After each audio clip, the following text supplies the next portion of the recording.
September 13th, 2018. From El Cajon, California, this is episode 163 of You Can Bet On That. Hi, everybody. Welcome to You Can Bet On That, a podcast for the recreational gambler. My name is Mark Duvall, and sitting across from me is Dr. Mike. Hello.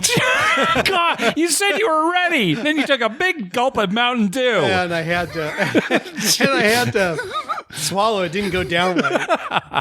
Hello. Well, we had a pretty good session a couple weeks ago here at Harrah's, Southern California. Actually, a very good one. Weren't you even saying that some of the personnel, I don't know if it was the pit bosses or the managers, were complaining afterwards? Yeah. One of the dealers told me the week after that the pit was complaining because that table wasn't even supposed to be open. They were going to open the other one, and then somehow they ended up opening that one. And that's the one we were on. And that was the one we were on, and we did really well. So they were upset about it. That's hilarious. Yeah. A couple of funny things. It was going so well, and of course we're whooping it up and everything. And at one point, after the point had been made, and before they had paid the line yet, you announced real loud, "I'm going to pass post." Yeah. You were calling the pit over. Patrick was the pit. "Patrick, I'm going to pass post." Oh my gosh. One of the dealers he just died laughing. He just looked at me like, what? What's he saying? Yeah, I'm going to pass post. I just want to announce it. It's a good roll. Boy, it worked out great for you, me, and your dad. You know, a lot of times your dad will come up to the table with us, and he'll win for a little while and then lose it all and then storm off. But It stayed hot. We all went home big winners, yeah. And as soon as your dad came up to the table, I called all my bets off. I call all my bets off when your dad comes up to the table, or a stick change, or if the dice go off the table, or if somebody buys it in the middle of a roll. Well, it's only smart gambling. That's just smart. That's all that is, yeah. So your dad, comes up in his little scooter. I call my bets off, 7 out. Right. And then, Mike, I must have survived like 3 or 4 shooters after that. 4 shooters. Yeah. Every time you called your bets off, it was a 7 out. Yeah. You played with that same money for 4 shooters. That was amazing. And at one point, it saved me well over $1,000 because it was going so well. I was pressing. One of them, you had a lot out there. Yes. And that turning your bets off that time saved you well over $1,000 Yep. on that one roll. Yep. So there you go. There must be something to it. Yeah, there must be. Let's figure that out. Now, you went to Vegas a few weeks ago, and we talked about it a little bit on the last episode, but you and I were talking about something that happened that I kind of found hard to believe. And you forgot to mention it last time. It's about the limo ride, yeah. Right? So talk about that. Yeah, when I went to check out, they give me a printout of all our charges, and I usually just put all the food on the room and everything. Sure, just whatever, and at the end, they just use all my points, and it gets all wiped off. And I noticed I'm looking at the thing just as she gives it to me, and there's a limo charge. Uh-huh. And I was like, a limo charge? And when they made the reservation, the host says to me, "Do you want a limo to pick you up?" "Oh, yeah, sure." Mm-hmm. I just assume in the past, it's always been complimentary. It's always been complimentary. I don't when they've actually offered. I don't remember us ever having to pay. No. In any way. No. But they deducted it from your reward credits. They deducted it from my reward credits. Yeah, and Jeez. I was like. And I said to the lady at the checkout, now we checked out real early in the morning, so I wasn't in the VIP lounge. Okay. It was at the regular checkout. Sure. Uh-huh. And so I said to the lady something like, "Oh, they charge for them." "Yeah, that's a charge now. That's something they charge for." Jeez. So it was like $72 or something. Yeah, I looked at it on the thing, $72.10. Yeah. Meanwhile, you assume that it's free, so you tip the driver, right? Yeah, I gave him $25 because I assume it's free, and he was nice and he's talking. I'm like, okay, here, give him $25. So 72 and 25. It was almost $100 for your ride. It's $100 from the airport. Yeah. Next time we're taking a cab, that's like 20. And that's why you took a cab back, right? Yeah, that's why we took a cab back. Yeah, we didn't even bother to ask for a limo because it's like, well, I'm not paying that because the cab's ride's like, I don't know, $15, $16, and then you give them $5, $6. Meanwhile, when you're finding this out, you're on your way to the airport. You don't want to get into a big discussion and try to fight it. Maybe it's something you could do after the fact if you really wanted to make a stink about it. But that's terrible. The funny thing was it was early in the morning, but there were about 4 people in line, in the regular line. And there were only 2 people checking out. And the lady who came free for me was quite elderly. And I walk up and I go to the 7-star line because there's actually a diamond 7-star line. Okay, right. Before So I get in that, and then she calls me over, and the lady who had been waiting in the regular line was really upset. Oh, yeah. And she's like, wait a minute, I've been waiting all this time. He just walked up. And then it's that whole business with and the elderly tier levels lady's and, trying to explain, like, well, he's a 7-star. Yeah. And I'm just like, oh, gosh, I know. And then I'm thinking, I want to go. Yeah, you just want to get out of there. I just want to get out of there. So I'm not arguing over anything. I wanted it to go quick because there were people waiting. Yeah. I mean, it wasn't super early. It was like 7:30 on a Sunday, right? When a lot of people should be checking out. A lot of people will be checking out. Yeah, that whole tier level issue of the lines, we talked about it a few episodes ago. I don't have a solution, but it can be pretty crappy on both sides. On both sides, yeah. You feel bad about it. I felt bad, but it's like, sure. I just went in the line I was supposed to be in. I'm just following the rules. What you said reminded me of something. It doesn't have anything to do with the limo, but I would recommend to people anybody who can use reward credits, if you're on a trip, rather than charge to the room, actually just pay with your points wherever you're buying things, you're there. because you're more likely to get a discount for being 7 stars or diamonds or even platinum right there than you would at the end when they're just charging you the points, right? So that's just a recommendation: is don't charge to the room if you're going to just use points anyway to pay for it. Pay as you go with the points. That's a good thing. Yeah. So a couple items in the news. First of all, Boyd Gaming has changed their players club. It's called Be Connected, and they've kind of revamped it. And it's not necessarily good for the player. We won't go over the changes here because Tim and Michelle did a nice job of explaining them on episode 660 of 500 by Midnight. So go back and listen to that. But they had weird things like, if you're a brand new member, you start earning, I don't know what they call them, but you earn credits that you can buy things with, but you can't actually use them till you get to the next tier. So you start earning right away, but you can't use them until you get to the next tier. Why is that? That's just one of their changes. I hope I'm getting that right again, but go back and listen to 500 by Midnight because they go through everything. And one other thing, but we forgot to mention this before, Scott at Vital Vegas reported that Wynn has gone back to 3, 4, 5 times odds. Right. I saw that tweet. Yeah. And I'm hoping that it's because people just stopped playing craps there. I imagine. Hope so. Well, the last time I was there and it was double odds, there was nobody on the craps tables. It wasn't like Saturday night at prime time. Sure. But it was a Saturday and it was during the day. You'd think they'd have some people on craps tables. Yeah. There were dealers just standing around. Yeah. Well, I mean, if they switch back, there must have been a reason. So that's good news because when Wynn was making the announcement, he was making it sound like this is a good move for us casino owners. You should follow my lead here. We should all go to double odds. And I'm glad it backfired. So well, I think everyone else thought, great, we'll just get his business. Yeah, that's right. Well, we got an email from our good friend, Dr. Taylor. Taylor sent us a PayPal donation recently in hopes that it would help Tara get her first royal flush. Because, they were heading out to 360 Vegas Vacation 7. So we got this email from him. This happened on Sunday night when they were there. Our favorite cocktail waitress at Downtown Grand is moving to San Diego in a couple of weeks. So we sat at the bar next to where the bartender gets her drink orders done. While she's out delivering drinks, Tara and I were each playing bar top video poker. I got up to go to the restroom and told Tara to sit at my seat so she could talk to Kimberly closer. When I came back, I sat where Tara had been playing. We keep playing, and I let out a short "oh my god" because after I hit the deal button, the machine started paying without me hitting a draw button. Dealt royal. Tara jokingly said a couple of times how I stole her royal flush. Please say a short word to Tara on the podcast how I didn't steal her royal, random number generator and all that kind of stuff. I'm sorry, Taylor, you stole her royal. Yeah, you stole her royal. That's all it is to it. That's all there is to it. Yeah.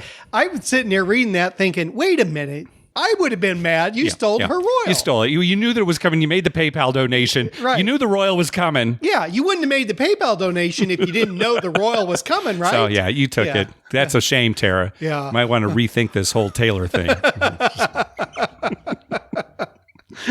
Oh, my God. We're getting him in so much trouble. I know. Hey, thanks to everyone who's been clicking through our Amazon link. Remember, whenever you're going to buy something through Amazon, please go to our page first, youcanbetonthat.com, and click through our Amazon link towards the top of the page. All right, let's move on to our voicemail hotline segment. Remember, call our hotline at 951-292-4377. That's 9512-WAGERS. 9512-WAGERS. And maybe we'll play your clip on the show. First up is Kelly. Hey guys, it's Kelly from Utah, and I just saw an article that I thought you and your listeners might be interested in. It says the small 7-table poker room at the Treasure Island Casino Hotel on the Las Vegas Strip is no more, and there aren't any plans to reopen it. The casino closed the room, which wasn't generating a lot of business, on Tuesday. I'm guessing this past Tuesday, the 28th is what they meant. So it's no surprise that that happened, and I think their poker room was a bit of a black mark on a property that otherwise was a pretty nice place to stay and play. So I, for one, am glad to see it because I think that the locals were ripping off out-of-towners and stuff like that. Just my humble opinion. But anyway, good luck. Still loving the show, and I'll talk to you later.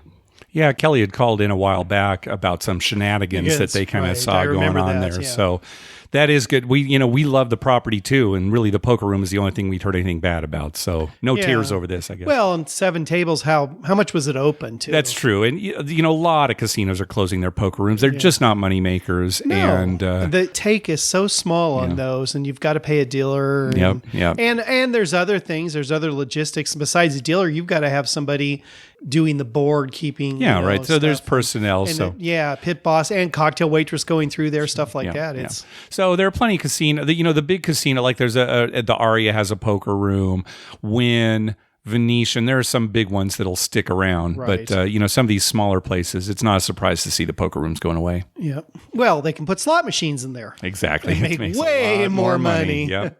All right. Next up is Dr. Rick. Hello, gentlemen. This is Dr. Rick in beautiful Sequim, Washington. I'm just about to go into the Seven Cedars Casino. It's the tribal casino here. Now, last time I called and did this, and I left a after-action report, I'd lost a bunch of money. So since then, I had a really nice week a couple weeks ago. Started with a $400 bankroll, started $12, 6 and 8, $5 on everything else, and walked out with over $1,150, so that was a good night. Went again last week and lost about 100. So we'll see. We'll see what tonight brings. Really simple strategy. I play a little heavy on the inside numbers.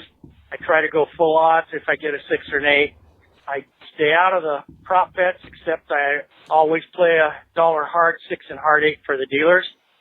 And that's how it goes. So to be continued, check back in. And appreciate all you guys do. Great podcast. Thanks. All right. We're going to find out later how Rick did. All right. Well, I'm hoping it's a big result. I hope it's a good one. Result. All right. We'll see. All right. On the last episode, listener David had told us that Real Craps had finally made it to WinStar in Oklahoma. Real Craps meaning craps played with dice. With dice. And it's kind of sweeping the state. So let's hear from Garrett. He's got some more to say about it.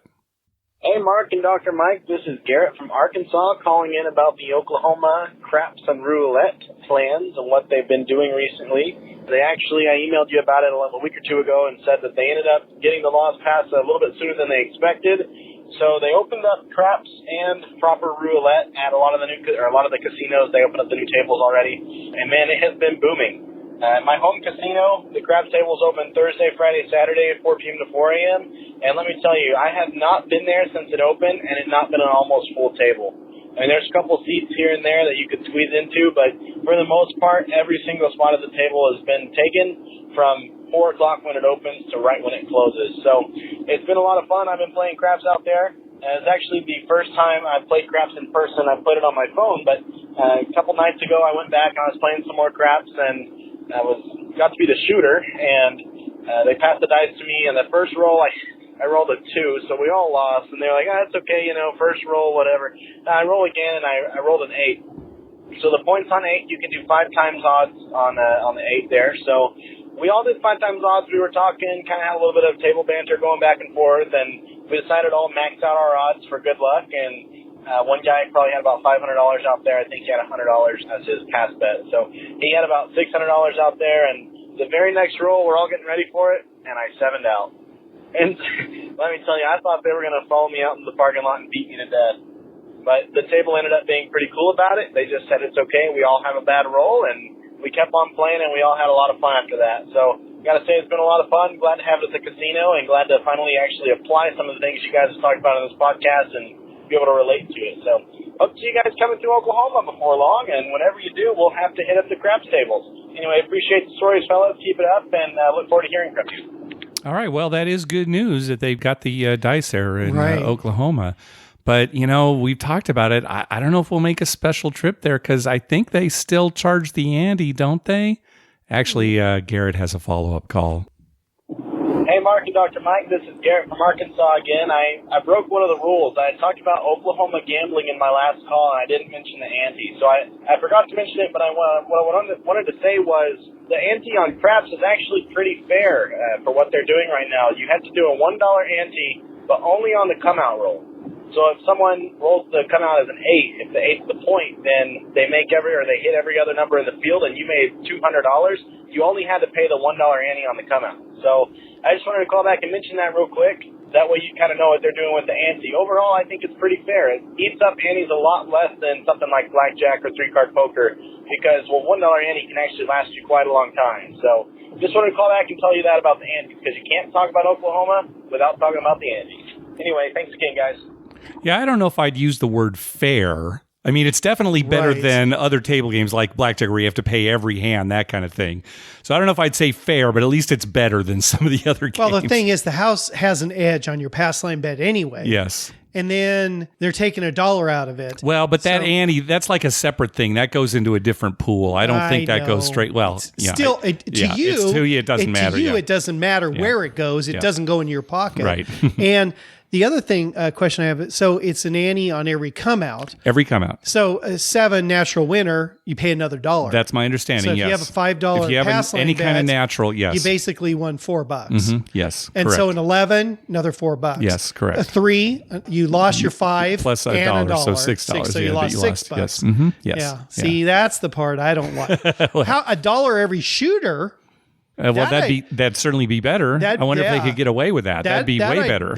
I'd be okay with that. I'd say, well, all right, $1 a shooter, but $1 every come out, guy rolls 3 7s and 11 and then a 3 or something. You're like, wait a minute, I just lost $5. Yep. All right, next call. Mark, Dr. Mike, how you doing? Marty from Northern California. Had something happen to me last week that is a strange. I wonder if it ever happened to you. First of all, I normally bet a lot for the dealers like you do, Dr. Mike, and sometimes I think it gives you the edge. So again, last week at a casino that will remain nameless, quarter all the hard ways, heavy 8, hard 8 comes up, hard 4 comes up, parlayed them both, so now I got $100 on the 8 and 55 or 50 on the 4, and point winner. So now we're on the come out roll. And normally what I do on the hard way bets is on the come out roll. Any of them that I parlay, I call them off and hop them, and then on the other ones I have them working. That's exactly what I do. I did that like I normally do. Hop them for a quarter, and shooter comes out hard 6, and they pay me for the hard 6 hopping. Now again, I had called the 8 and 4 off and bet them hopping. They set it up wrong, and the box man comes over and looks and says, "Well, why does he got that? Why are you paying him here? He's got these 2 off." And the dealer kind of looks down at me and looks at the bet that I've got on the pass line, and he goes, "Well, that's the way he likes to play them. You pay the man." Kind of a strange one. It happens occasionally when, again, dealers make mistakes and pay you off on the wrong one. In this case, worked to my favor. Just wondered if that ever happened to you guys, and what would you do? Have a great one, guys. Love the show. See you later. Yeah, it helps to be on the dealer's good side, right? They set it up wrong, so if the eye in the sky is watching, it looks right. Everything's correct. Yeah, it looks right. They can't read your lips. I'll tell you what, just this recently, I had a pretty large bet on 6 and 8. Place bets. And 6 came up 3 times in a row. Yeah. Right? But they paid my 8, which was higher, which was a bigger bet.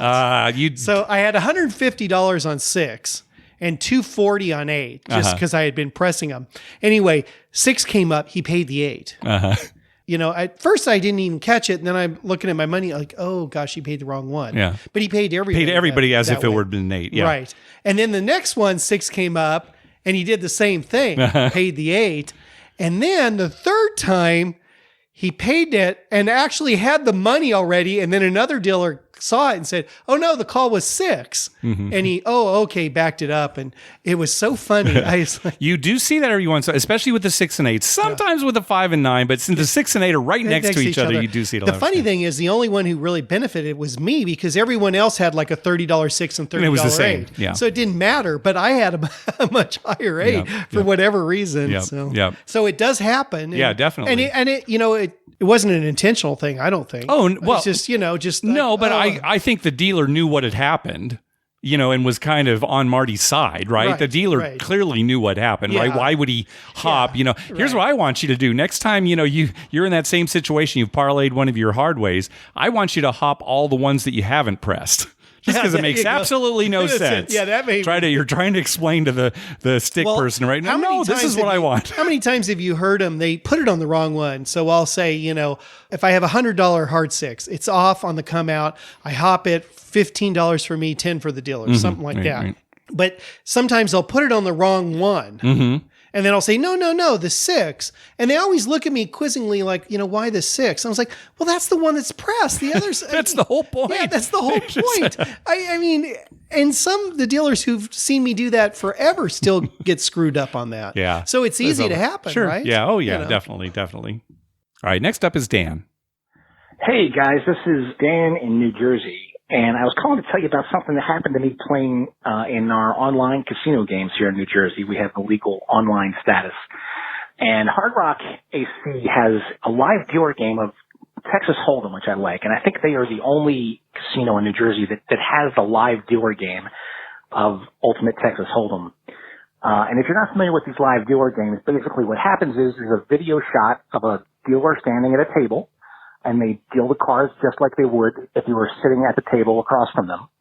The only difference being that as they pull the cards out of the shoe, they drag them across a scanner that reads the cards. So the system then knows what cards the dealer has, the player has, and in this case, of course, the community cards. So I was playing for a while, was not going especially well, going badly, in fact. But in the course of things, a hand came up where the players were dealt, and the players all share the same cards, obviously. Players were dealt Queen of Spades, 10 of Hearts. And by the book in Ultimate Texas Hold'em, you are supposed to max out your pre-flop bet with that hand. So I did. And then the flop came, 9 of Spades, 10 of Diamonds, 10 of Spades. So trip 10s on the flop, that's fantastic. Off to a great start. Turn comes 4 of Spades, river comes 7 of Spades. So it's a flush. It's a queen-high flush for the players. Now the dealer looks up and suddenly she's concerned and something went wrong. And it seems that what happened was when she pulled the turn card out of the shoe and pulled it across the scanner, it didn't scan. It didn't read. So the system doesn't actually know that the hand is over yet. So she presses a button that's supposed to call for, help from on high or whatever. And we're all waiting and waiting and waiting. In the course of waiting, she flips over her cards. She has a 7 and a 4. So she has 2 pair. The players are going to win with a queen-high flush. But then the decision comes down that no, they're going to cancel the hand and refund everyone's bets. And I have to tell you, that really made me angry. I can't believe you can win a hand, see all the cards, and then just be told, no, we're not gonna pay you. Of course, I filed a complaint. I filed what they call an official case, and we'll wait to see the outcome of that. I suspect they're going to decide, as they investigate themselves, that they did nothing wrong. That's the way those things usually go, but we'll see. In any case, I think win or lose, I think I'm done with Hard Rock Online, because that is, I think it's actually outrageous that they would come to that conclusion. They certainly have every second of those games on videotape, and they could review it. And Dan got cut off there at the 3-minute mark. Yeah, a lot of people prefer these live dealer online games because maybe they don't trust the electronic version. Who knows what they're doing on the electronic version. Right. So at least if there's a dealer there with cards, you can see what's going on. Well, there's a downside to that is dealer error like this. And wouldn't everyone have won with trips though anyway? I know what you're saying. It's like you're saying he probably would have won with trips. Why not just pick up the action at the turn and the river? Right. That's what you're saying, right? Right. And I was thinking the same thing. There must have been some way they could. Surely there's a way on this system where they can manually put in the cards or back up something. I mean, Right. I could be You would completely think. wrong. I Yeah. could be completely wrong. But it seems to me there must have been some other way to handle Well, whoever this. designed it had to somehow account for dealer error. You would think so, right? yes. Like we didn't slide it over the scanner right or something. So there must be a way to back things up and manually enter it. Yeah. Yeah. I just can't believe there wouldn't be. Yeah, either way it was a bad decision. Oh, let's say there's not some way to back it up. Right. Then okay, just review how the hand would have played and then credit all the players their winnings. Not Right. just get their money back, but actually their winnings. Their winnings, right? right, Because it's yeah. clear what happened there. Right. And it's almost like the casino's free rolling. What if the Right. dealer had won? Right. Right? Would they have made the same decision? Right. Well, you don't know. That's the thing. That's the thing. What would they have done? Right. Would they have said, "Oh yeah, we know what would have happened. Yeah. So sorry, you lost the hand. we had two pair and nobody else could have beat us." But Yeah, that's a bad story. Yeah, that's a bad story. Hopefully, Dan, there's something positive will come out. But I'd be pessimistic too if I were Dan. Very Yeah. pessimistic. Yeah. All right, let's hear a Las Vegas trip report. Hey, Mark and Dr. Mike. This is Bobby from Chicago. Just calling with a little Vegas trip report. Flew in Saturday, August 25th. And Saturday night, while I was waiting after the pool and dinner, I saw an empty craps table at the Venetian. It was a $25 table, so I bought in for a couple $100. I bet the pass line, took the odds, and I put 25 on all the hard ways. Ended up hitting the hard 8 the second roll. And I was going to parlay it, but I decided, you know what, let's just press it to 50. Hit it again, pressed it to 100, hit that. And then when I pressed it to 150, did end up rolling 8 the easy way, but I had the 8 and the 5 covered as well. So it wasn't too bad. Best craps roll I've ever had. So I ended up walking away from that table up like $17.50 after tipping the dealers. And the luck just never ran out. I went and played some blackjack and roulette. And I actually did not lose at a table from about Saturday night at 7 o'clock till about Monday at 10 p.m. Finally came back down to earth. One of the better things, never been in the poker room before. Bought in no limit Texas Hold'em for $300. And after about 25 minutes, ended up cashing out at $1,000. All the guys couldn't believe it, first time. But I love the podcast. I just want to let you guys know about my great trip to Las Vegas and hope to hear from you guys soon. Thank you.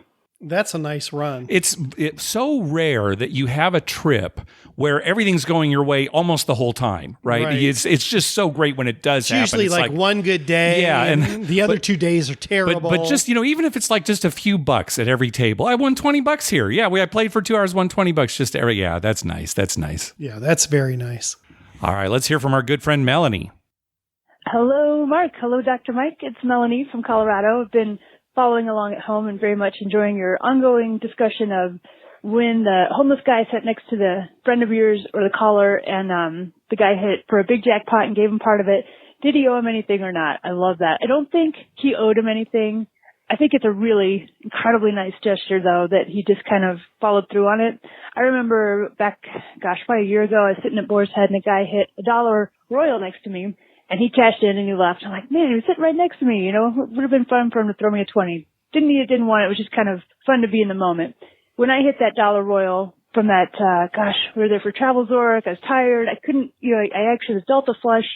And I was like, do I keep this? Do I not? And I was consulting my app and I had forwarded the Royal. I'm like, what would you do to the girl next to me? And she was young. She looked like she had just gotten off a shift. But anyway, ended up throwing the card away, getting the card that I needed, got the Royal Flush $4,000. And I turned around and I found her and I gave her $100. Not that I needed to or felt compelled, but because I remember that moment of, oh, it'd be fun to share in this. And she was like, no, you don't have to do that. And I'm like, no, I want to. And she's like, I won. And she held it up. So just want to let you know I've been enjoying the saga. So I've been a little more information about Colorado casinos. There's a newer casino, I think, called Z Casino. They offer a $25 free play for the high hand of the day. It's on double bonus. And I think Deuce as well. I don't ever play that. I don't know. Anyway, I think I've hit it every time I've gone down, claimed that free play. played it and won again. So I think I'm on 4 or 5 times. So anyway, they have a sister casino. We had a draft party there. I think it's called Grand Reserve. It's up in Central City. It's all isolated by itself. Hit my first Colorado Royal there on Wednesday night. So that was exciting. Also won the high hand of the day and got 25 free plays. So anyway, that's a really fun promotion. And since everything's changing at the Boyd, I know it's only $2 usually, but I'm a big fan of that. When you get 4 of a kind, you get your scratcher ticket at Main Street. Anyway, it's really fun to get your 4 of a kind, and it's probably going to be the high hand because not too many people play at either of these casinos that I've seen. So anyway, love the show, guys. Incidentally, your show comes out every other Thursday when we get paid, so it's like the best day. I just love Thursday so much. So love your show, guys. Take care. Bye. Nice. Double whammy. Yeah. She gets paid and then she has to listen to us. Like, That's right. At least I got paid. Yeah. Since Melanie brings it up too, it's good just to let everybody know, if you're dealt a flush in video poker and you have 4 to the Royal, get rid of that 5th card. Yeah. You may be giving up a flush, but maybe you could get another flush. That's happened to me many times. Right. Or you could get that big Royal flush. So always get rid of that one I think card. you should always go for the Royal in any circumstance. Yeah. She gets so many Royals. I know. What can you would not and Melanie, she's so nice. She hunts the girl down to give her a tip. I mean, I get a Royal, I'm going to run around that the bar there, that circular thing. I'm going to run around. I'm going to stop by everyone playing. In your face! I just hit a Royal. In your face! You were right here. That's good. Are you going to yell it as loud as you yelled hard 6 in my ear the other night? Good Lord. Oh my God. My ears are still ringing. I was rolling and the point was 6 and I rolled it and he came up hard on the cards, right? And I turned around. Mark's right next to me and as loud as I could, I yelled, "Frontline winner, 6 hard." Yeah, as loud as he could, in my ear. Right in his ear. And I mean, all the other tables stopped. and Virginia, who's in the pit next to us, the pit boss, she walks over and says, "Mike, was that a hard 6? Real calmly. Real straight face. Mike, was that a hard 6? Yeah. Oh, God, it was loud. All right. Now, afterwards, I felt bad, by the way. It was terrible. I felt bad. And I thought, what can I do? Get mad? We just won. That was a little too loud. It was too loud. I got to back up here, though, because longtime listeners, and I mean longtime listeners, can probably find an episode where you were asking specifically, I've got a flush. Should I have gotten rid of that 5th card to draw to a Royal? Yeah, and you didn't, apparently. If I recall, you did not. You stuck with the flush. So I'm glad now you're saying... At that point, I still had hope that I was going to get a Royal at some point. Wait, no. Now I know that I'm never getting a Royal, so I'm going to try extra hard to get it. Oh, I'm going to do everything I can. That logic seems backwards to me, but okay. Yeah. Right. Whatever you say, Dr. Mike. All right. Next up is Mark. Hey, Mike and Mark. This is Mark in Florida. This is a few months late, but I was just remembering this interesting Pai Gow story from my brother's and mine trip to Vegas in July. We were both new to the game. My brother even more so. I played it a couple of times, but when we got there and sat down to play, my brother decided that, hey, this is pretty good if you can bank. And we were playing at the Cromwell, and the table was full. People were just playing the table minimum mostly, $20 or $30 a hand. And my brother said, hey, I'd like to bank. And this one player, kind of looked, and I don't know if he just was a little bit offended at that or something, but when he heard my brother was going to bank, he put a $100 chip with it added to his bet, so he was betting about $130. And when the hand was resolved, my brother beat his low hand by just a narrow margin, by like a high card. And then their 5-card hand was exactly the same. Oh, nice. Pai Gow hand, and I think it was ace high and maybe deuce low and a 4 or something. I don't remember exactly what it was, but card for card, it was the same 5-card hand. So this guy lost $140 on that push. And he immediately colored up and just kind of left in a huff. But we were having a good time and had been participating in the Cromwell happy hour, so we were just having fun, and the other people were having fun. But I thought that was pretty interesting to bank and then win the push on 5 cards. Anyway, enjoy the show, and I heard you guys this last week talking about Pai Gow, so I thought I'd share that with you. We had a lot of fun with it, and certainly it's a good game to play if you just want to hang around for a while and go back and forth. Okay, enjoy the show. Thanks. Now, what was the guy thinking who slides the 100 under? Like, oh, this guy's banking. I'll teach him. I guess he's angry. Yeah, he doesn't like the fact that he's going to bank. So what does he care if he's playing against him or the house? it really shouldn't matter. But maybe he think it's anybody who banks is unlucky. Maybe he's seen that, empirically he's decided whenever a player banks. Yeah, like the house unlucky. is real unlucky when they bank. Yeah. It's not like he bet on the don't. No. Then you have a reason to hammer him, right? But the house covers your bet. If the banker doesn't have enough money to cover the table. Correct. The house covers everything else. It's going to depend on the casino. Some casinos insist that you have enough bank to cover the table, but usually that's the way is starting with the first action, the banker, the player that's actually banking gets that first action, and then the rest is handled by the casino. Handled by the casino. And if I remember correctly, we were playing once and you had to bet the same amount you bet the hand before or more. That's what that's what the dealer is betting against you as the banker. Okay. Right. That's so whatever your last bet was. Yes, correct. Right. Now I will generally not bank if there are other players at the table. I just don't, I don't want to be playing against other people. So I'll always bank if it's just one-on-one, as should everyone. If you're playing one-on-one at a regular Pai Gow poker table, you should bank. Every other hand, say I'd like to bank, because you get this copy advantage. This is what Mark was talking about, right? Is that when you're the dealer, when you're the banker, I should say, when you're the banker, if it's a tie, you win that tie, right? So you want to do that every other time. It's getting harder to do these days with these no collection games, right? Where they've got, you don't have to pay any VIG, right? But like a queen high is you can't bank in those games. So it's getting a little bit more rare. But it's funny, we've seen 5-card pushes quite a few times. Sure. You play enough Pai Gow, you see it. I know at least once and maybe twice, we've seen 7-card pushes where all 7 cards were exactly the same, right?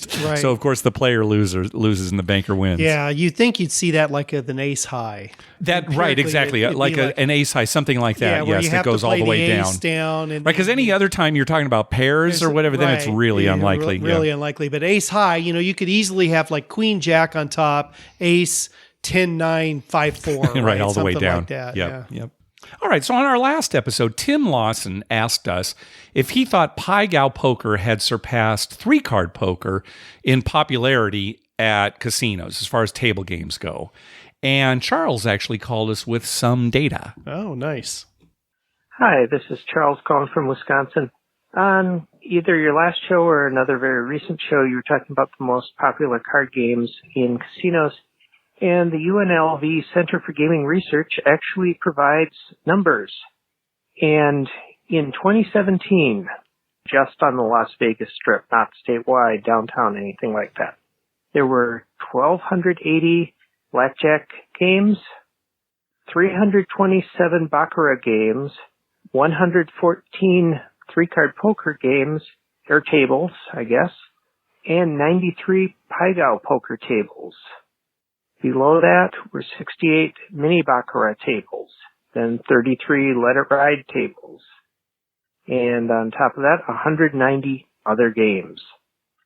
While I'm a little disappointed that you didn't answer and talk to me in person and that this was just a voicemail line, I do really enjoy the show, and I hope somehow my drunken ramblings will give a little light to the mix of games.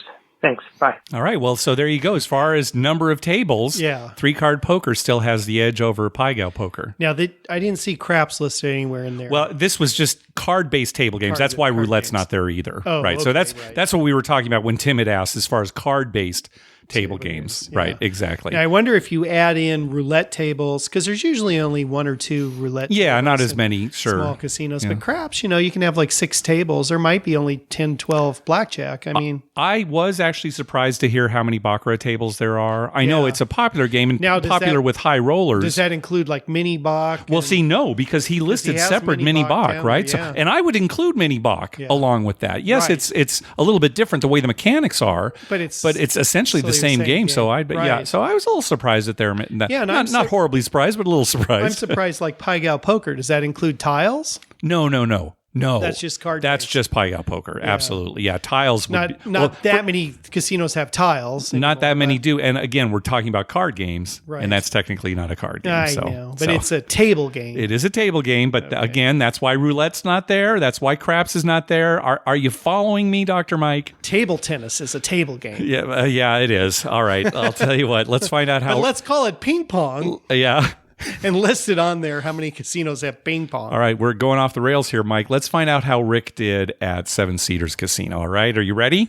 I'm ready. Okay. Hey, hi, Mark and Dr. Mike. So this is Dr. Rick in beautiful downtown Squim. I'd love to tell you that I nailed it on the table, but not so. Sideways, choppy, downwards.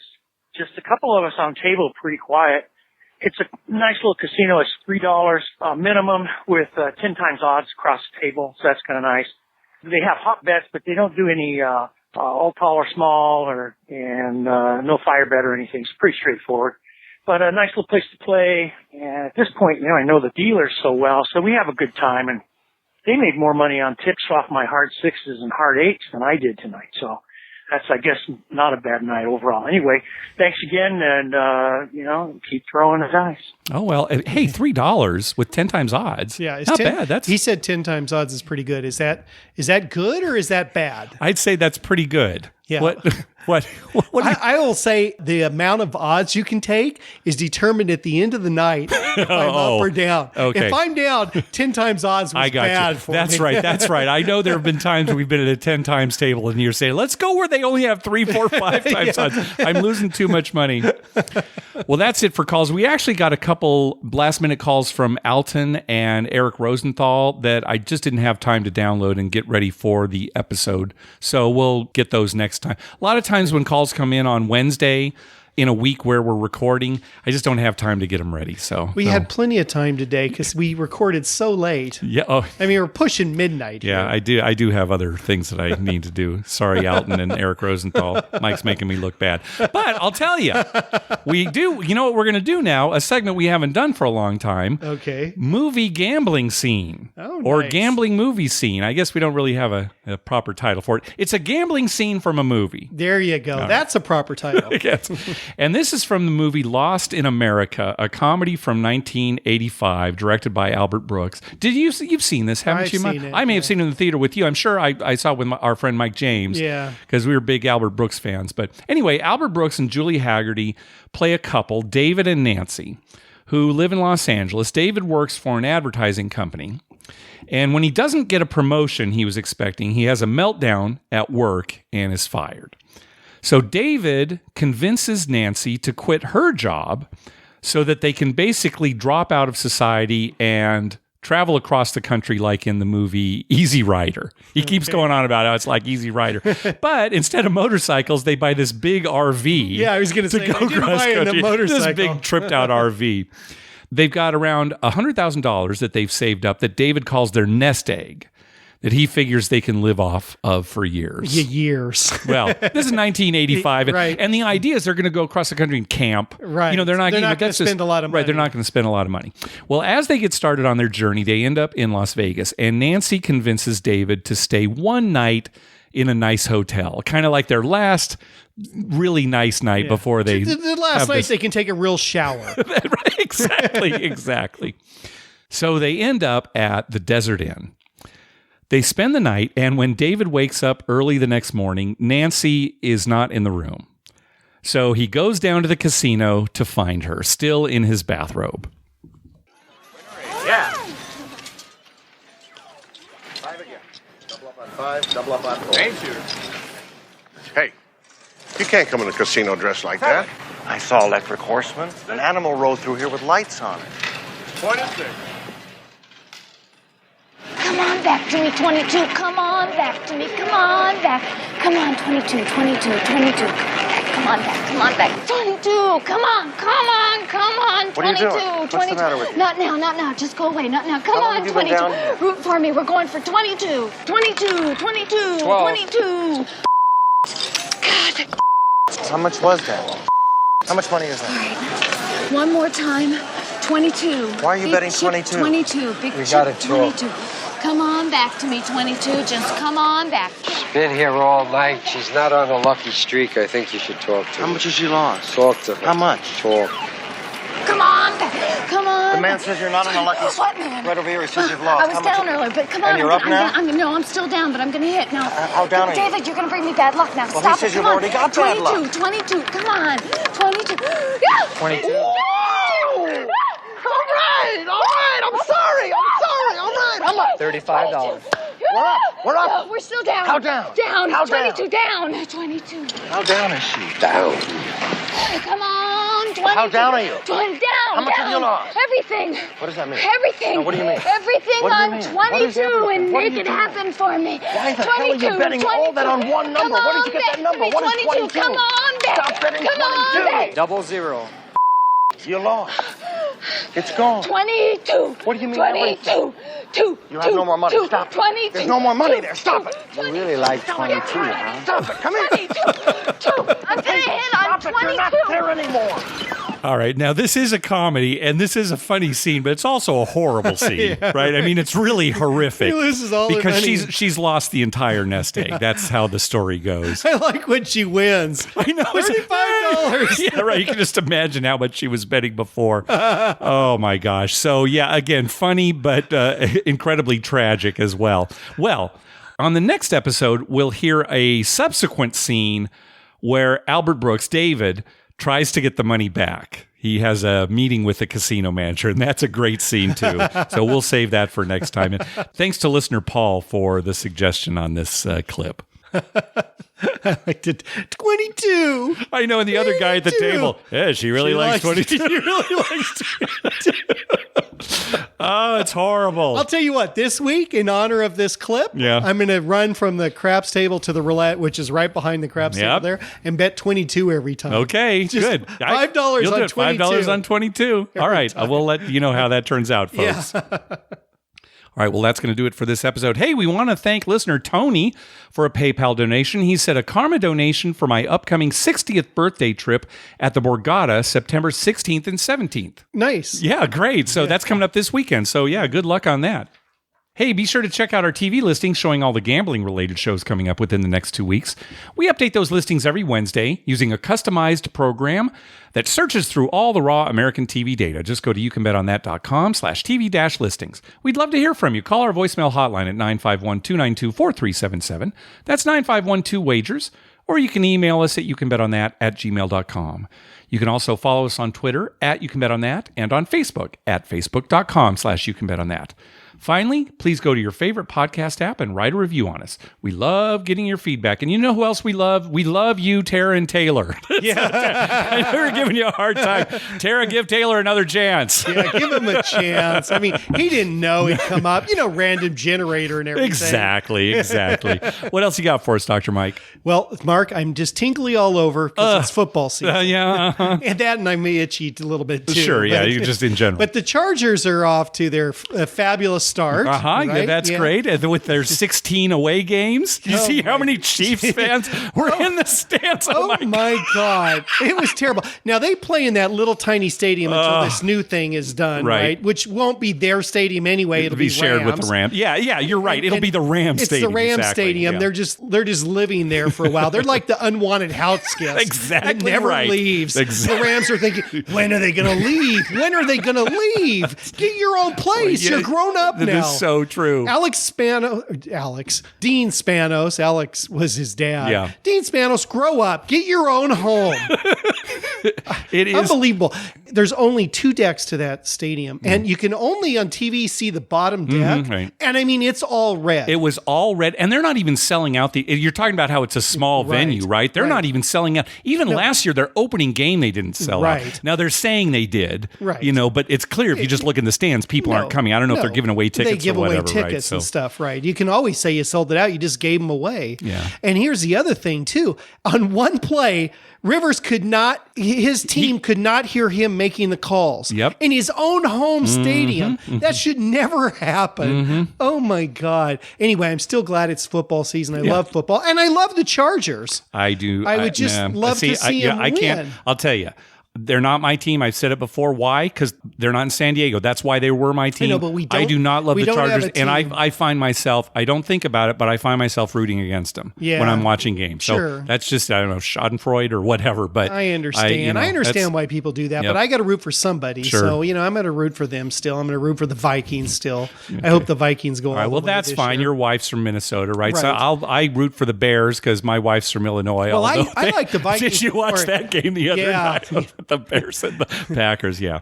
But I rooted for the Vikings way before I married my wife. Before I even knew my wife. When I was a kid, I liked them because they wore purple. I liked the color purple. Okay, I'll and give you purple that. people eaters. You're right. That's good. Yeah. Fran Tarkington was great. You know, always the smallest guy in the field, always being chased. Yeah. And so my picks for this week. All right. For college football is bet against the Aztecs. Okay. Take Arizona State -5.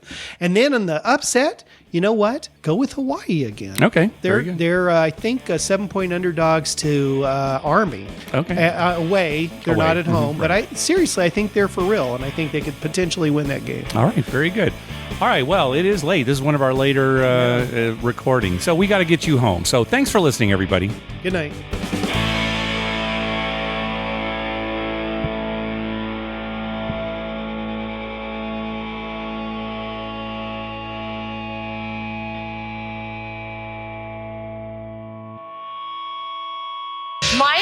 Mark, that was wonderful. I had no idea you were so talented. The audience is going to love you.